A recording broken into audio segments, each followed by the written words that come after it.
What's up, Barstow? Happy first day of March. I'm Aiden. And I'm Michael. Hey Aiden, are you going over for spring break? Oh yeah, I'm actually going to Oregon to visit some colleges and see some family friends. Oh, fun. Well, other Barstow students are heading all around the map this week. Today, the robotics team left for Searcy, Arkansas, where they will be competing in the Arkansas Regional. The competition starts today and will go until March 4th. Good luck. Additionally, the middle school science bowl team is headed to St. Louis on Saturday to compete at Washington University. Wow, we've got students all over. We sure do. With Black History Month coming to a close, I caught up with Mr. Muhammad to discuss the importance of Black history being recognized as American history. Let's check it out.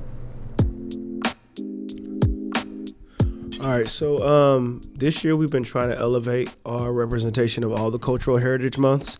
For Black History Month, we decided to get some student voice. So in the upper school commons, you will see some descriptions of certain students, how they felt about being Black students here at Barstow and just African Americans in society in general, and also some African Americans who've inspired them over their lifetime. So you can check those out outside of Mr. Stribling's office. In the upper school commons, you'll see some, not only famous, but just, monumental and influential Black Americans to society as whole. And I think it's important to see that because we have to recognize that, we call it Black history, but really it's American history. They're part of the American landscape. They're part of the American story.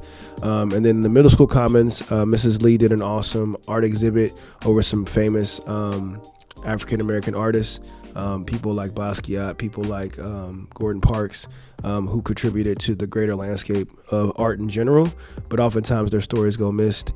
And then down in Price Hall, we also have some historical figures that I thought would maybe lean more towards kids that age, to show them what the impact of some young African Americans had on American society. And so, like I said, we're trying to find ways to elevate the representation of all in the school. This month just happens to be Black Americans. Last week we had Odell Bazell, who was the guest speaker, and he really talked about not only the perspective of Malcolm X and Martin Luther King, but empowering all of us to figure out what we can do to make society better.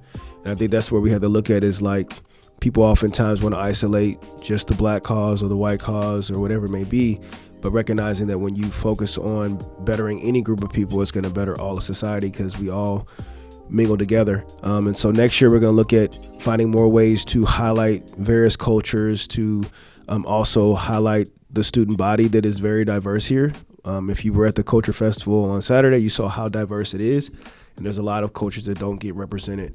And so we want to make sure that people feel like they belong here and not like we're trying to have anybody hide. So, yeah.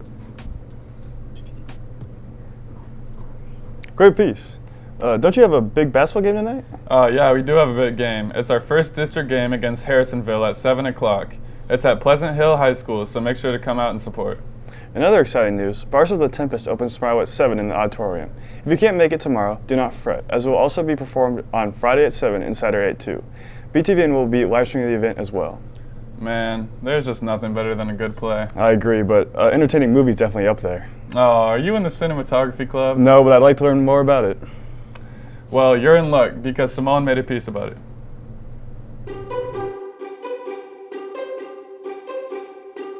Cinematography Analysis Club is a club that my friends and I started so that we could watch movies during lunch. It's such a fun club. Everybody should join because we just have the best time watching movies and analyzing and having food, and we're just like a little family. And me and Lacia are the co-presidents, and Amara's the vice president, and I don't know, a bunch of people have roles, but you can just be a member of the club and do that stuff. In our meetings, we watch movies and we eat and we analyze the cinematography of the movies that we watch. I really enjoy being in a cinematography analysis club We watch the best movies, the best shows. We have been watching Dance Moms, and we've also watched like a bunch of stuff on Disney Plus during lunch, and it's just a really nice vibe. And yeah. So some shows we've watched is Dance Moms, Cars 1, Cars 2, Aladdin, The Greatest Showman, Iron Man, Dance Moms a lot. We watched Dance Moms like all last year, and we're gonna start back up. So yeah, pretty exciting. Be there, yeah. Come if you want. It's basically every day during lunch in Dr. Root's room. Great piece, Simone. Well, that's all we got for Whoa, today. whoa, whoa. Have you noticed that aroma that's been going around the school today? It smells so good. Yeah, I think it's the dumplings. Let's hear from Mr. and Mrs. Payne to learn more about the return of Dumpling Day.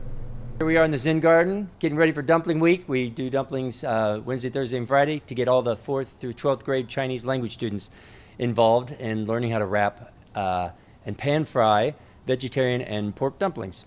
We did this annually from 2009 to 2019. We did it every single year. We thought it would go on every year forever. And then the pandemic hit. So we haven't done it in 4 years. So we're very happy that finally in 2023 we get to get back to our Dumpling Week here in Chinese class. Wow, well, now I'm really hungry. Let's end the show before I get hangry. I'm Aiden. And I'm Michael. Thanks for watching Barstow.